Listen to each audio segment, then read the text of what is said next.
Hola, buenas noches a todos. ¿Alguna vez han imaginado la frustración de tener pensamientos claros en su mente? Ideas que desean compartir, pero las palabras simplemente no fluyen o no son las correctas. Le damos la bienvenida a este conversatorio dedicado a comprender la fascia, una condición que hace de esta experiencia un desafío diario para muchas personas y que afecta la comunicación. Hoy presentamos los expertos, le acompañamos Dayana Bellorín, maestrante de orientación de la conducta, Dubrani Mejías, maestrante terapia de la conducta, Heidi Luna, maestrante de la terapia de la conducta. Le guiaremos en este tema. Así es, estimada colega. Le estaremos guiando a través de este webinar educativo Patología la afasia.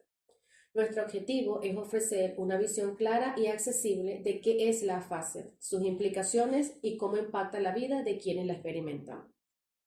Comprensión, impacto y apoyo de la misma. Ahora bien, ¿qué es la afasia? Iniciamos la comprensión desde un lenguaje sencillo. Imaginemos que el cerebro tiene diferentes oficinas encargadas de distintas tareas. Una de estas oficinas se encarga del lenguaje, hablar, leer, comprender, escribir. La afasia ocurre cuando esta oficina sufre algún daño. Ahora bien, técnicamente hablando, la afasia se define como un trastorno adquirido del lenguaje, resultante de una lesión cerebral, típicamente en el hemisferio dominante para el lenguaje, usualmente el hemisferio izquierdo. Como lo mencionaba anteriormente, la causa más común de la afasia es un accidente cerebrovascular, mejor conocido como ACV, cuando un coágulo de sangre o la ruptura de un vaso sanguíneo interrumpe el flujo de sangre en el cerebro. Las células cerebrales mueren, lo que puede resultar en la pérdida de la función del lenguaje. Otras causas que influyen son traumatismo craneoencefálico, tumores cerebrales, enfermedades neurodegenerativas como Alzheimer. Esta alteración afecta una o múltiples modalidades del lenguaje, tales como la expresión, comprensión, lectura y escritura. Por consiguiente, la afasia es una condición, por lo que es importante comprender que la afasia no es un problema de inteligencia ni de la musculatura del habla.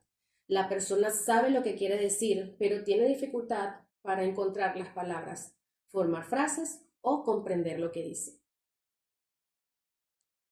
Muy bien, mi estimada colega. Bueno, habiendo entendido que las afasias no son un problema de inteligencia ni mucho menos de musculatura y que podemos catalogarla como una condición o un trastorno del lenguaje, vamos a hablar sobre los tipos de afasias. Y es que dependiendo de la zona afectada o de la oficina del lenguaje que esté dañada, algunas personas tienen dificultades para comprender lo hablado o expresarlo. Algunas presentan ambas dificultades. Por lo tanto, es importante recalcar lo que son las afasias y describir sus tipos. Clásicamente se describen varios síndromes afásicos. Esto depende de la zona afectada, como lo había dicho anteriormente. Los más comunes son la afasia de Broca, que se caracterizan por una expresión del lenguaje no fluida. Por lo tanto, la lesión suele ser en la región posterior del lóbulo frontal, específicamente en el área número 22, también llamada el área sensitiva. Esta se encarga de ejecutar los movimientos para que las personas podamos articular palabras, oraciones y frases. También tenemos las afasias de Wernicke, las cuales se caracterizan por la falta de comprensión del lenguaje y se manifiestan con un habla fluido, pero con sustitución de palabras o oraciones sin sentido, puesto que esta es el área del cerebro que se encarga de comprender lo que es el lenguaje o la palabra que se emite. Y la lesión se encuentra en la región superior posterior del lóbulo temporal, específicamente las áreas 44 y 45 del cerebro. Estas dos áreas se comunican mediante un fascículo arqueado, que es una conexión que comunica el área de Broca con el área de Wernicke. Y cuando la lesión se encuentra específicamente en la parte del fascículo arqueado, podemos encontrar las afasias mixtas, las cuales se manifiestan por la falta de comprensión y expresión del lenguaje. Ciertamente, existen varios tipos de afasia.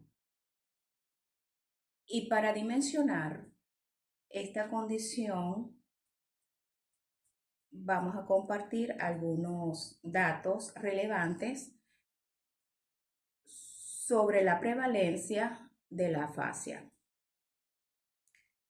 Según la Organización Mundial para la Salud, destaca la causa más común de afasia es el evento cerebrovascular, llamado en las siglas EBC. Se estima que aproximadamente 15 millones de personas han experimentado afasia inicialmente. La incidencia anual de la afasia secundaria al EBC es significativa, con miles de nuevos casos diagnosticados cada año.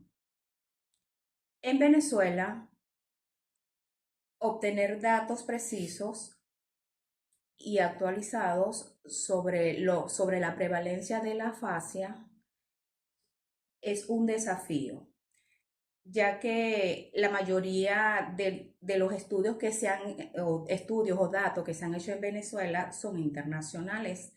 Sin embargo, en estudios realizados en hospitales de Venezuela,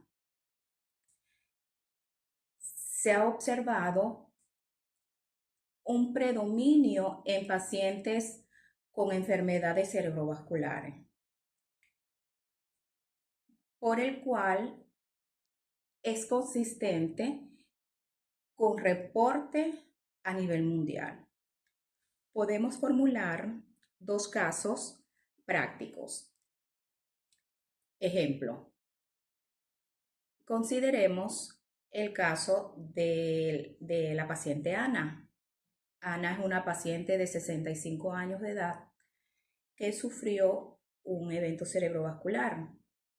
Después del evento, Ana tenía dificultades para encontrar las palabras. Por ejemplo, Ana, al querer pedir un vaso de agua, ella podía decir, quiero esto para beber el líquido. Ana entendía cuando se le hablaba de cosas sencillas, pero tenía problemas para seguir las instrucciones más complejas. Este ejemplo ilustra características de una afasia de Broca. Pensemos también en el segundo caso, el señor Luis, un paciente de 70 años, quien después de un evento cerebrovascular, él hablaba fluidamente, pero con muchas palabras que no tenían sentido. Cuando se le preguntaba a Luis cómo se sentía, este respondía: el piso está muy sucio o muy pálido. Respondía otra cosa.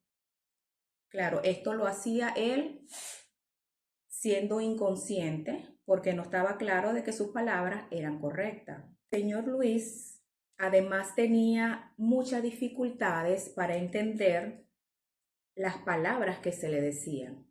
Entonces aquí estaríamos hablando de una afasia de Wernicke, ya que este paciente hablaba con fluidez, entendía, pero no relacionaba las palabras o la respuesta con la pregunta que se le hacía.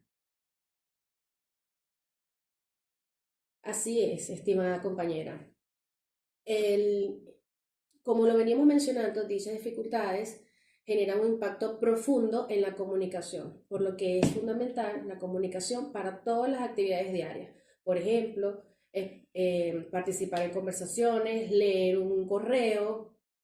Las personas con afasia pueden experimentar frustración, aislamiento social, depresión y debido a su dificultad para comunicarse.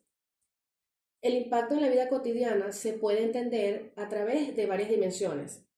Por consiguiente, podemos observar que la afasia ataca este pilar fundamental, como la fractura de la comunicación y las relaciones sociales, generando un abismo de frustraciones y malos entendidos. Los pacientes con afasia a menudo suelen mostrar aislamiento y soledad, es decir, la dificultad para seguir conversaciones rápidas, encontrar las palabras adecuadas o entender lo que otros dicen. A menudo lleva a las personas con afasia a retirarse de la vida social. Cambio en los roles familiares. La dinámica familiar se ve inevitablemente alterada. La persona con afasia puede pasar de ser un cuidador a ser cuidado, o puede pasar de tomar decisiones a depender de otros para tareas más básicas. Malos entendidos y estigmatización. Es común que el entorno no comprenda la naturaleza de la afasia. Puede hablarle a la persona de forma infantil, gritarle, pensando que es un problema de audición, o peor aún, confundir la dificultad para comunicarse con una pérdida de inteligencia. Pérdida del empleo.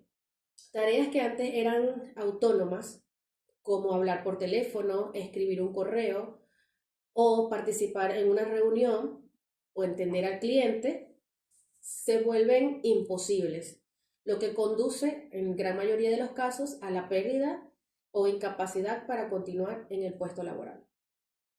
Pérdida de la independencia. Actividades cotidianas que garantizan nuestra autonomía se convierten en obstáculos insuperables. Ir de compras, leer etiquetas, gestionar finanzas, entre otros.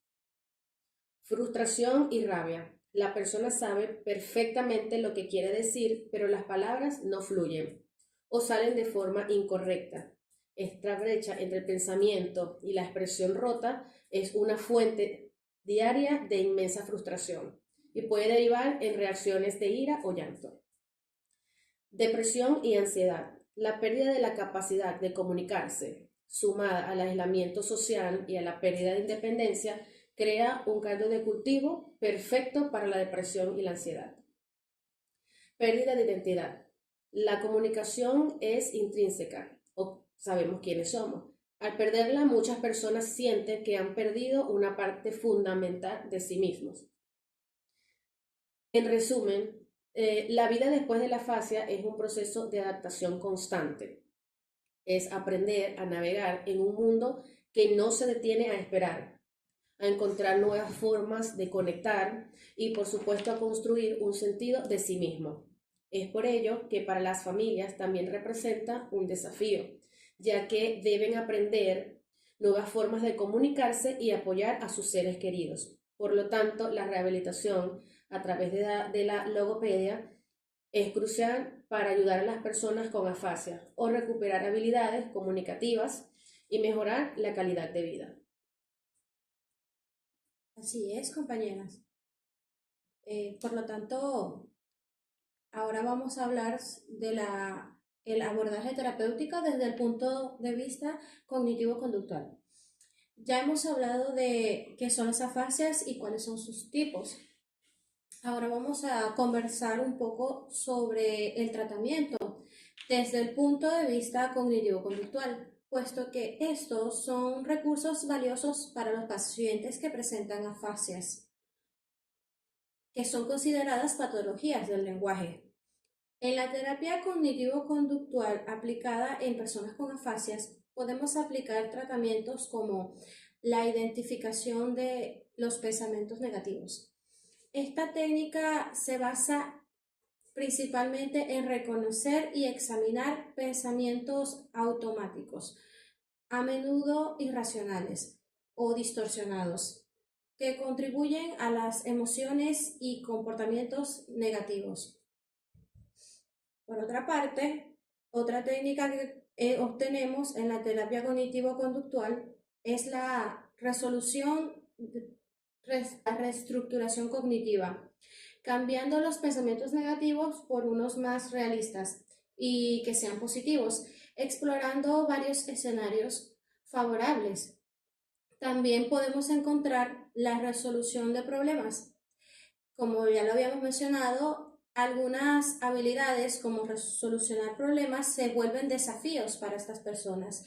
Estas se encuentran en el manejo de los pensamientos y el aprendizaje obtenido.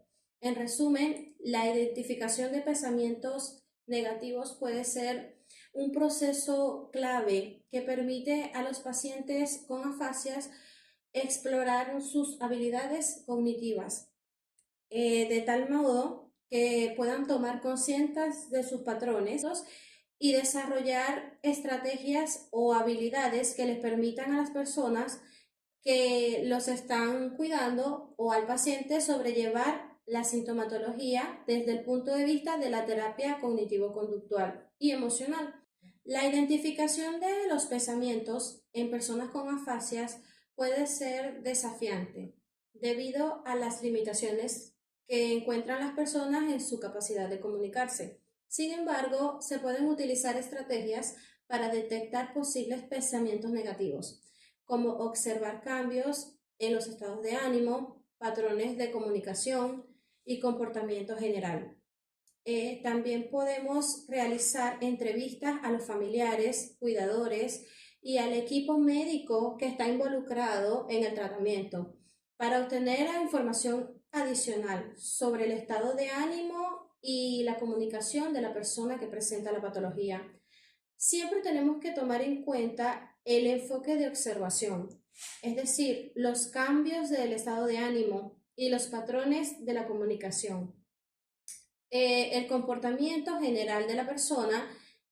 También podemos identificar o tomar en cuenta otros aspectos importantes, como lo son las entrevistas, las evaluaciones a los familiares y a los cuidadores. Y tomando en cuenta el estado de ánimo y la disposición de la persona. Aparte de eso, también podemos recalcar énfasis en la terapia psicológica. Otras herramientas que podemos tener son observaciones y un registro detallado acerca de la comunicación, sin desplazar la terapia psicológica, la terapia fonoaudiológica o de lenguaje, el mejorar la alimentación, la paciencia y la identificación temprana de los pensamientos negativos para así mejorar o garantizar la integración temprana y prevenir complicaciones psicológicas y sociales en los pacientes con afasias. También la intervención temprana puede ayudar a mejorar el bienestar emocional, la calidad de vida y la capacidad de la persona para participar en actividades sociales. Seguido del abordaje cognitivo-conductual, la familia y el entorno cercano a estos pacientes con afasia juegan un papel fundamental. Podemos ofrecer recomendaciones a estas familias o para ayudar a las personas, la familia, con pacientes con afasias, es importante que la familia tenga la paciencia, la validación, fomento de la independencia, buena comunicación, entornos de apoyo y celebrar sus logros también. Debemos de tener búsquedas de información. ¿Y qué conducta debería de virar las familias? Hablar por encima de la persona, enfatizar el lenguaje, ignorar la comunicación de estas personas afectadas, presionar demasiado y deben de centrarse o no debe de centrarse en sus errores. El aislamiento puede empeorar la situación emocional y ciertamente el terapeuta puede proporcionar estrategias y ejercicios específicos que se puedan practicar en casa para ayudar a estos pacientes. Recordemos que cada persona con afasia es única. La clave para estos pacientes es la paciencia, la empatía y la adaptación. Ahora bien, seguidamente, para concluir este encuentro, nosotras quisiéramos que nos llevemos una reflexión importante. La afasia, aunque desafiante, no define a la persona que la vive. Detrás de las dificultades, detrás de estas dificultades comunicativas, sigue existiendo una mente activa, emociones y una experiencia vital. Es importante nuestra comprensión y apoyo son fundamentales para ayudar a estas personas a reconectarse con el mundo en que les rodea.